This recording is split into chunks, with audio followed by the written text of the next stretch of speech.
tarwiyah. Niatnya kodo. Jangan niat puasa tarwiyah. Karena puasa tarwiyah mau ditarik kemana ge hukumnya tetap sunnah. Jadi kalau besok ada yang kerja keras, kemudian punya pekerjaan yang memang membutuhkan tenaga yang banyak, kemudian nggak puasa, dosa nggak? Enggak, karena sunnah.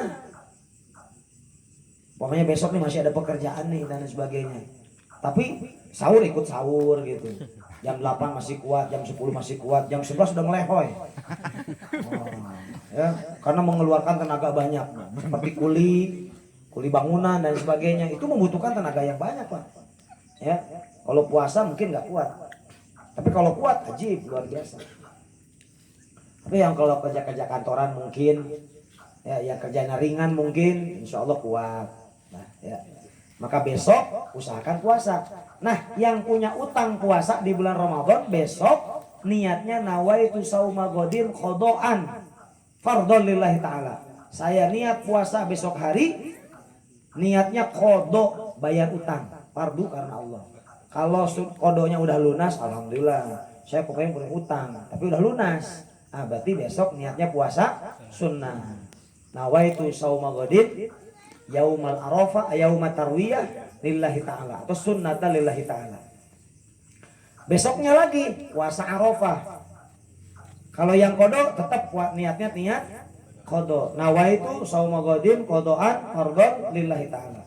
Kalau yang sudah tidak punya kodo, niatnya puasa Arafah. Nawaitu sauma godin yaumal arafah sunnatan lillahi ta'ala. Wallahu a'lam. Jauhi pusuk. Jangan sampai kita meninggalkan kewajiban. Jangan sampai kita melanggar sesuatu yang haram. Jangan sampai. Say no to haram. Katakan tidak untuk sesuatu yang haram. Ketika kita terpaksa atau tidak ingat melakukannya dan lain sebagainya, buru-buru kembali kepada Allah, beristighfar. Ya. Yang ketiga, jidal. Rofas, fusuk, jidal. Apa itu jidal? Yaitu permusuhan yang disebabkan perdebatan atau maksiat kepada Allah Subhanahu wa taala yang disebabkan permusuhan atau perdebatan, jidal. Umpamanya kita beradu argumen sampai terjadi permusuhan. Ini jangan sampai seperti itu, jidal. Karena setiap manusia punya ego masing-masing. Yang namanya ego pasti pengen bener atau pengen dibenerin. Pastinya begitu. Suami dengan istri.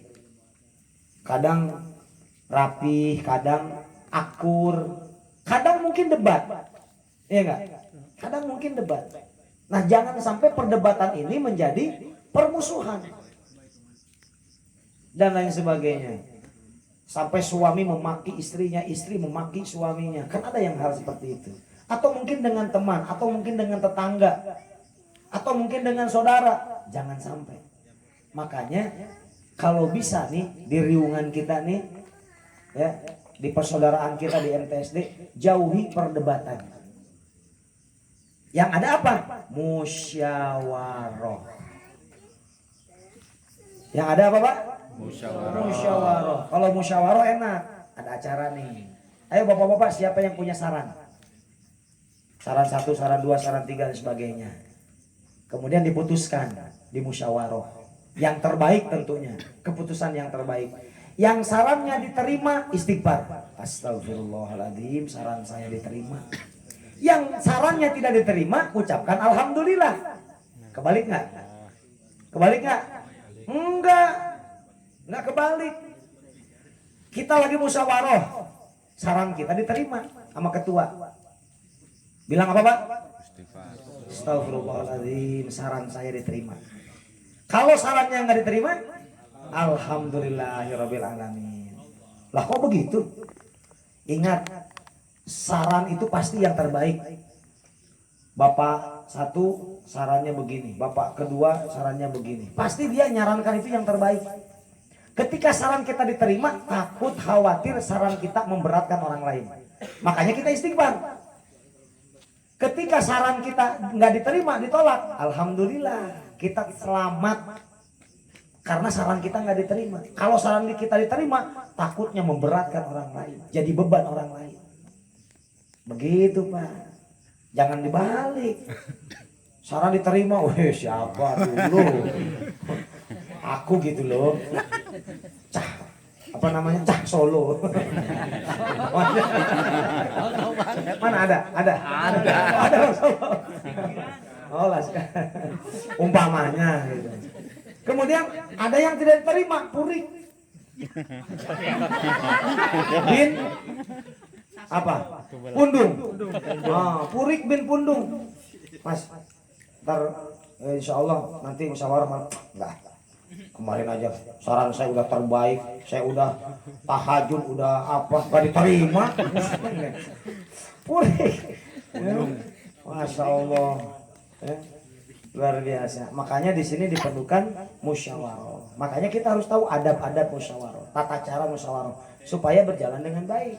Mungkin selama ini kalau ada musyawarah yang tidak berjalan dengan baik karena kita tidak tahu bagaimana ilmu bermusyawarah. Apapun itu hindari perdebatan, kecuali perdebatan dengan ilmu.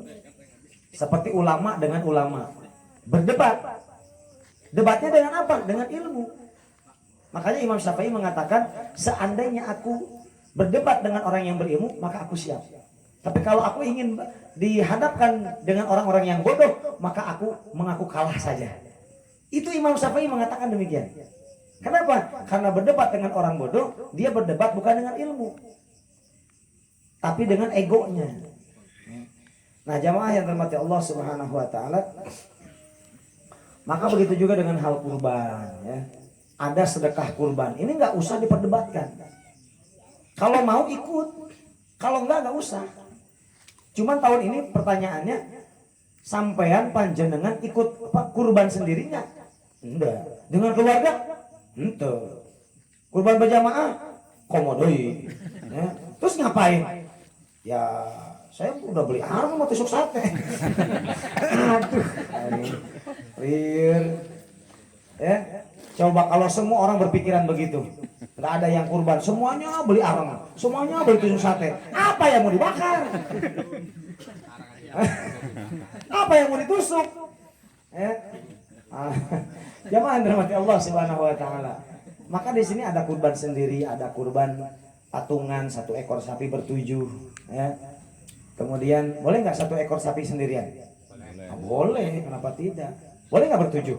Nggak boleh, memang aturannya seperti itu. Walaupun beda keluarga, walaupun beda gang, beda blok, nggak jadi masalah, no problem. Nah ada sedekah kurban. Mungkin bahasa lainnya adalah kurban berjamaah. 1 ekor kambing keroyokan, 1 ekor sapi 30 orang. Ya.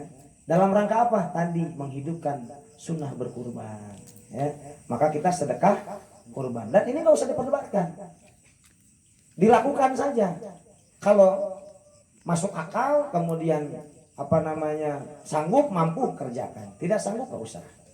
Wallahu a'lam bis-shawab. Jamaah dirahmati Allah Subhanahu wa ta'ala.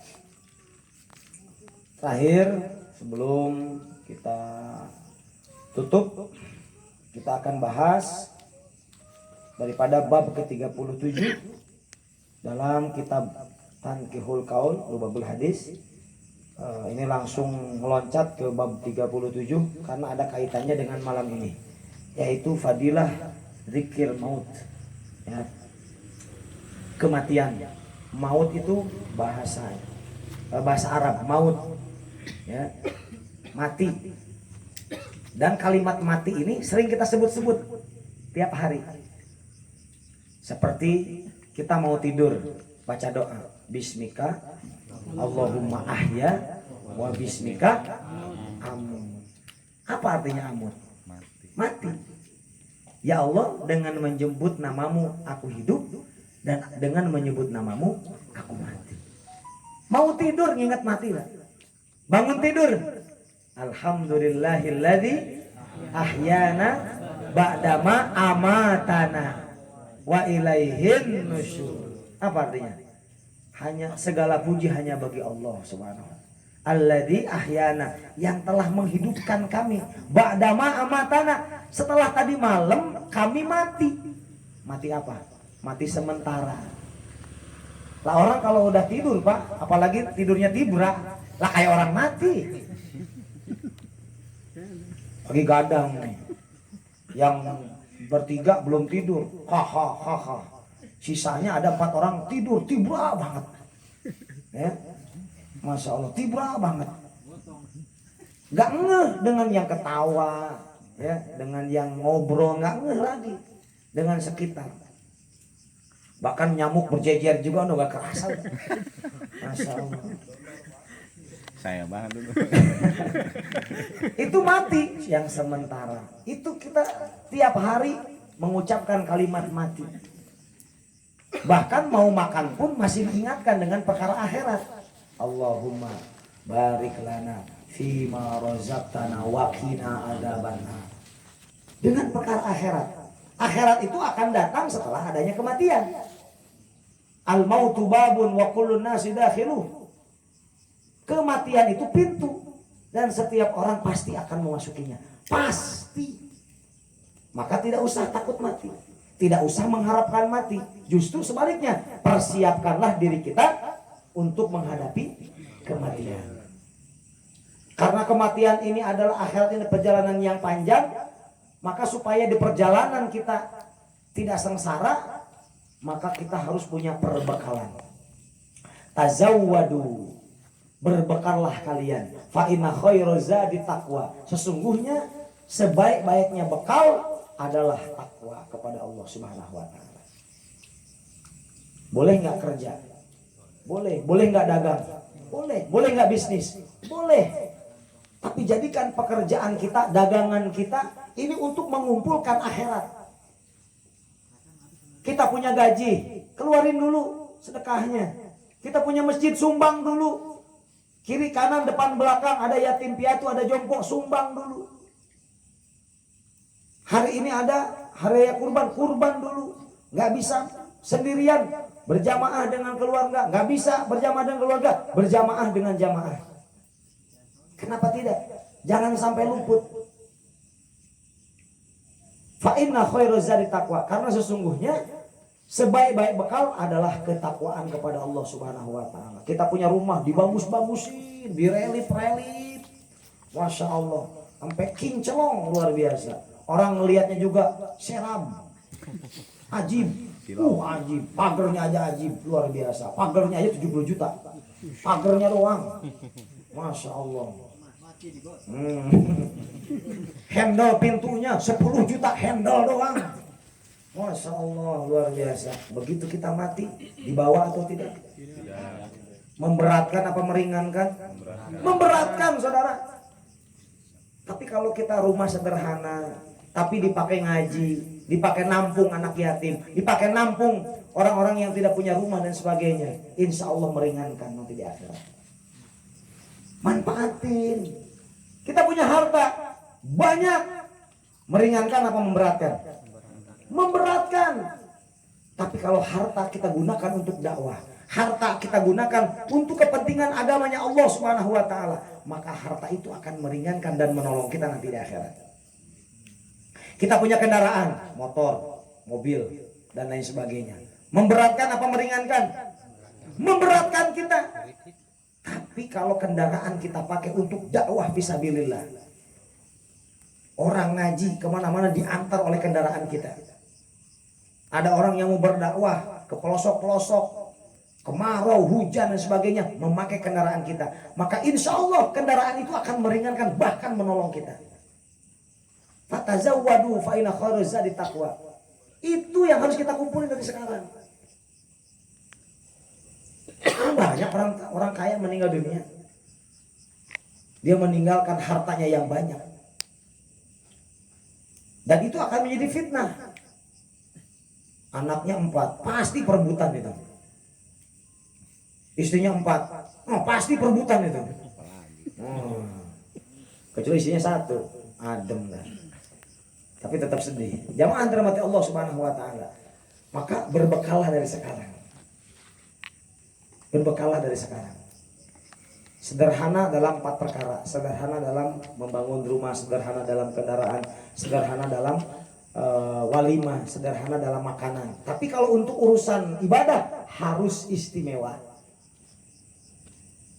Harus istimewa. Saya mau tanya, masjid itu istimewa apa sederhana? Istimewa. Sholat ke masjid sederhana atau istimewa? Istimewa.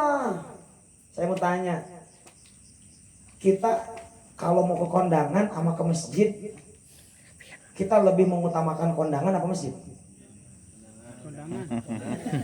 Saya cek dulu. Kalau kita mau kondangan nih, mobil dicuci dulu, motor dipoles dulu, baju diganti, rambut disisir, sepatu disemir, disemprot, wangi luar biasa. Mau ngapain? Kondangan, ya enggak? Amplop udah disiapin, paling kecil 1.000. Mah berapa amplop? Gocap, jangan gocap mah, malu dong. Cepet. Ganti sekarang ke masjid. Tadi baju habis mapras rumput, nggak ganti, nggak mandi, ya. Peci seadanya, sarung yang 2 hari 3 hari kagak ganti. Sendal nggak usah dipoles, bila perlu paling jelek ke masjid, takut hilang. Ntar ada keropak, nih 50.000, kok kegedean mah, goceng aja. Masya Allah, punten Pak, hari ini kita kebalik. Disebutkan dalam Al-Quran, khudhu zinatakum inda kulli masjid. Pakailah pakaian yang terbaik apabila engkau memasuki masjid. Udah waktunya sholat berjamaah nih, ganti. Bila perlu mandi dulu, sisir rambut, sena cepit poles. Masya Allah. Yang terbaik lah, ya. Minimal ada baju buat sholat gitu loh, ya. Jangan sampai ada kejadian lagi pas begitu Allahu Akbar, lihat ke depan, semen 3 roda, kokoh dan terpercaya. Aduh ampun, kagak dibaca emang kebaca, semen 3 roda. Ampun dah, ya. Maka istimewakan ibadah kita. Siap istimewakan ibadah? Insya Allah, ya. Insyaallah. Wa qala alaihi salatu wassalam, al mautu hasrun, al mautu jasrun, yusilul habib ilal habib. Kematian itu adalah jembatan yang akan mempertemukan kekasihnya dengan kekasihnya. Maksudnya bagaimana? Ketika hari ini di dunia kita berbuat baik sama tetangga, baik sama keluarga, baik, ya. Pokoknya perbuatan kita baik lah, sebisa mungkin berbuat kebaikan. Tidak ada manusia yang luput dari dosa, setuju? Setuju. Tidak ada manusia yang tidak punya kekurangan, betul? Ya. Tapi sebaik-baiknya orang adalah orang yang memperbaiki dirinya. Bukan orang yang nggak punya dosa, Pak, tapi orang yang memperbaiki dirinya. Sholatnya diperbaiki, ngajinya diperbaiki, ya. Asalnya datangnya pertengahan, datangnya lebih awal. Asalnya datangnya lebih awal, belum maghrib udah datang ke tempat ngaji, beres-beres apa segala macam dan lain sebagainya, diperbaiki. Ya. Maka kematian itu akan mempertemukan seorang kekasih dengan kekasihnya. Begitupun juga dengan sebaliknya. Apabila kita berbuat buruk selama di dunia, maka nanti pun kita akan menemui keburukan nanti di kematian nanti. Nauzubillahi min. Diceritakan kematian itu seperti 600 kali tebasan pedang. Sakaratul maut itu seperti 600 kali tebasan pedang. Siapa yang udah pernah ketebas pedang? Sekali aja. Pernah nggak? Golok dah, golok. Ya, kalau saya golok mah sering. Ya. Sering, sakit luar biasa. Itu baru sekali, ini 600 kali tebasan pedang. Tapi kata Allah, melalui lisan nabinya, orang yang beriman senantiasa berbuat baik selama masa hidupnya, nanti sakaratul maut itu seperti rambut yang ditarik dari tepung. Mudah apa susah? Sakit apa tidak? Tidak. Kapan? Ketika dia beriman dan senantiasa beramal soleh, beramal baik. Jangankan sama tetangga, jangankan sama sahabat, sama musuhnya dia mah baik. Sama musuhnya ya baik. Ada tetangga gak pernah nanya, gak pernah ngasih, tapi berbuat baik ya sama tetangganya. Sama yang pelit dikasih, sama yang gak pernah nanya ditanya.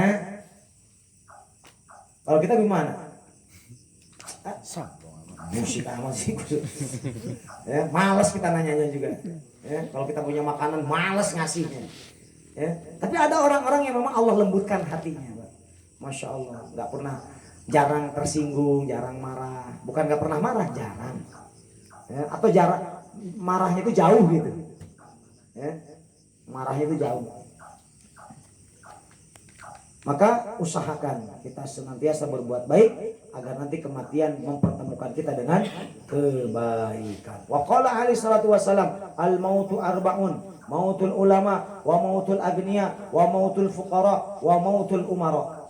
Kata Nabi, kematian itu ada 4. Kematiannya ulama, kematiannya orang kaya, kematiannya orang fakir, kematiannya umara, pemerintah. Famautul ulama salmatun fid din. Ketika ada yang meninggal itu adalah sosok ulama, salmatun fid din, maka akan terjadi perpecahan dalam agama. Perpecahan dalam agama. Contoh, satu pesantren, pucuknya satu, Kiai Haji Fulan bin Fulan. Ketika ulamanya meninggal dunia, maka di sini ada yang ikut ustadz ini, yang sini ada ustadz ini, terus perpecahan jadinya. Padahal dulunya satu guru dulunya, satu pesantren. Tapi karena ulamanya meninggal dunia, jadi terpecah-pecah. Ya. Makanya kalau nggak mau berpecah belah, kita langsung bukan langsung berguru kepada Rasulullah, bukan. Tapi yang kita tuju itu adalah ridho Allah dan juga Rasulullah Shallallahu Alaihi Wasallam melalui ulama-ulama kita, melalui kiai-kiai kita, melalui mursyid-mursyid kita. Yang kedua, wa mautul fuqara, kematiannya orang fakir. Wa mautul agniya, kematian orang kaya. Orang kaya mati nggak? Orang miskin mati nggak? Sama-sama mati. Ya, mati. Wa mautul agniya hasratun, kematian orang kaya adalah penyesalan. Udah capek-capek ngumpulin harta, enggak? Siang jadi malam, malam jadi tukang sulap. Ya, kepala jadi kaki, kaki jadi kepala. Coba itu. Kerja apaan itu, Pak? Kaki jadi kepala, kepala jadi kaki. Banting tulang, tulang dibanting-banting. Masya Allah, nggak kenal lelah dan sebagainya. Begitu harta sudah terkumpul, meninggal dunia. Hasrah, penyesalan. Nyesel. Dulu ada masjid nggak dibangun, saya nggak nyumbang. Nyesel. Dulu kenapa pas lebaran haji saya nggak kurban. Nyesel. Kenapa rumah saya tidak dijadikan madrasah. Nyesel. Kenapa dulu ada yatim piatu, ada jompo saya nggak bantu. Nyesel. Nyesel, hasrah, penyesalan. Sedangkan dia nggak bisa balik lagi. Seandainya seseorang meninggal dunia, kemudian diberikan kesempatan sedetik saja, 1 menit saja, 1 jam saja untuk kembali ke dunia, maka dia akan bersedekah. Seandainya. Cuman kira-kira kalau yang sudah mati hidup lagi nggak? Nggak bakal hidup lagi. Maka pergunakan waktu hidup kita untuk senantiasa berbuat baik untuk orang lain.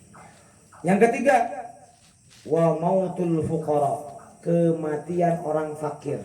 Rohatun, istirahat. Kematian orang fakir itu adalah istirahat. Makanya orang fakir nggak usah khawatir. Surga bukan untuk orang kaya, neraka bukan untuk orang miskin, bukan orang fakir. Tetapi insya Allah Allah akan menjadikan surga bagi orang-orang yang pantas memasukinya. Baik orang miskin ataupun orang kaya. Orang kaya insya Allah masuk surga. Orang miskin beriman kepada Allah Subhanahu wa taala paling banyak di surga. Paling banyak di surga. Ketika meninggal dunia istirahat. Nggak perlu lagi banting tulang. Nggak perlu lagi susah-susah cari makan. Kenapa istirahat sudah? Nggak perlu lagi nambal atap-atap yang bocor. Kenapa istirahat sudah? Istirahat, rohatun. Yang keempat, wa mautul umaro fitnatun. Kematian pemerintah, kematian umaro adalah fitnah. Pejabat mati nggak? Bupati mati nggak? Mati. Ya, Masya Allah. Belum lama ini meninggal dunia, meninggalkan jabatannya, meninggalkan istrinya, meninggalkan rumah mewahnya, meninggalkan segala macamnya. Fitnah. Kenapa jadi fitnah? Perebutan, Pak. Kalau ada kiai meninggal dunia, setahun belum tentu dapat gantinya.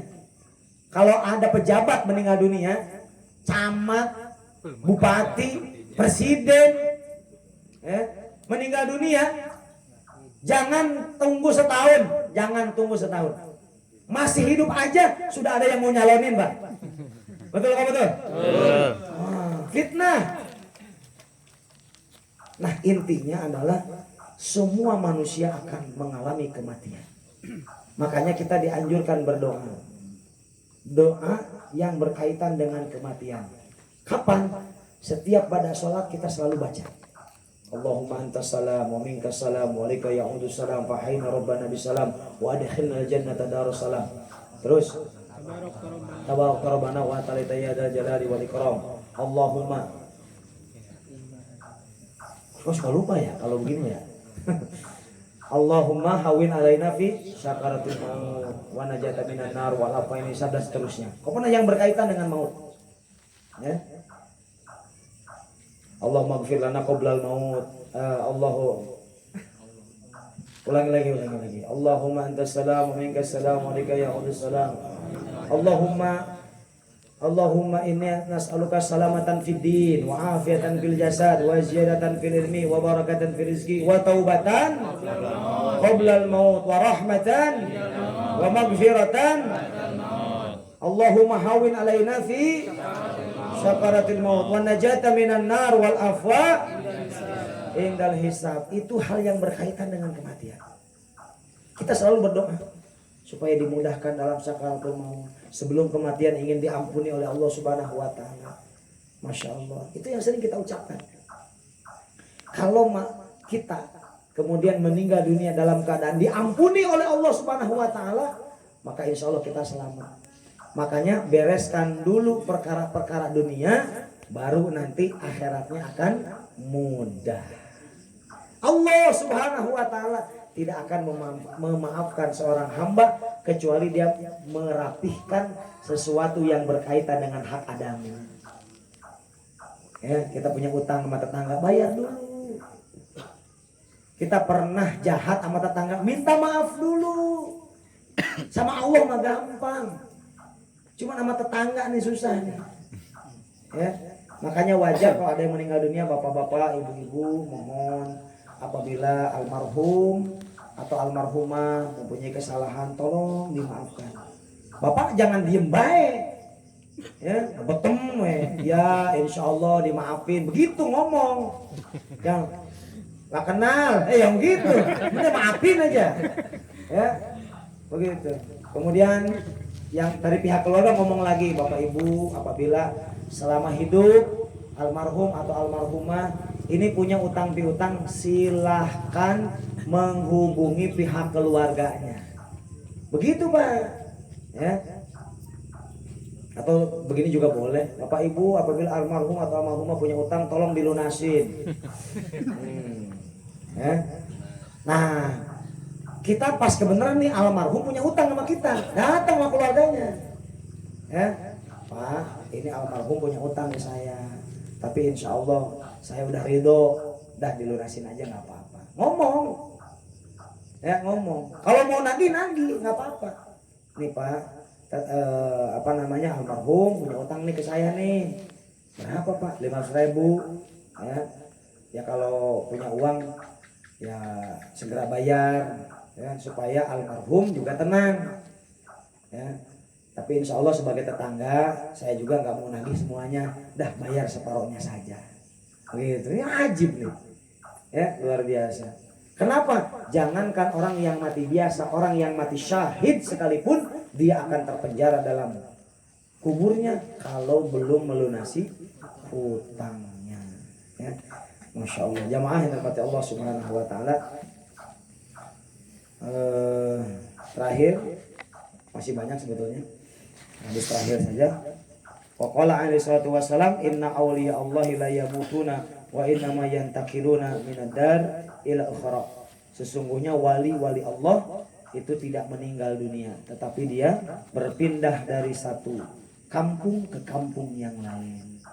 Ya, ini hakikat ya Pak ya. Syariatnya mah tetap meninggal. Ya, ada ulama besar atau wali Allah Subhanahu wa taala meninggal dunia. Ya.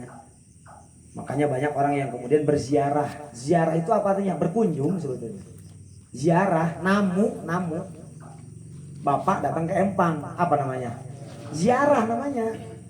Cuman ziarah sama orang hidup. Kita datang ke orang tua di kampung, orang tua kita masih hidup, namanya apa? Ziarah. Cuman ziarahnya ke orang yang hidup. Berziarah kepada ulama yang masih hidup lebih utama daripada ziarah kepada ulama yang sudah meninggal. Di sini banyak ulama-ulama sepuh. Kunjungin, ziarahin. Kenapa? Karena dia akan memberikan nasihat. Kalau kita berziarah kepada ulama yang sudah meninggal, kita ngirim doa. Bukan curhat. Ya, apalagi ke mbah-mbah. Iki cucumu, Mbah. Cucumu belum punya mobil, Mbah. Angel. Ya. Ini semuanya cucu-cucumu KB, ya, bawa nasi, bawa pala ayam, bawa ceker ayam. Ya, doain cucumu Mbah punya mobil. Kata mbahnya jawab dalam kubur, boro-boro lutong. Gua aja dulu sepeda ontel. Masya Allah. Maka jangan salah kaprah. Bukan berarti saya nggak pernah ziarah kubur. Ya, sering ziarah kubur, cuman tidak terlalu lah begitu ya. Kan bentar-bentar ziarah mana nih ya. Lah ulama yang masih hidup aja kagak kita ziarahin. Ya, jauh-jauh ziarah Wali Songo dan sebagainya, Banten dan sebagainya. Lah ulama diantepin. Yang masih hidup, yang lagi bangun pesantren, yang sedang ngurus pesantren, kok diantepin? Ya, sementara ulama-ulama seperti itu, Masya Allah, nginep di apa namanya di kuburan dan sebagainya. Dan juga niatannya salah. Ayo Pak, perbaiki ya. Jangan sampai kita salah.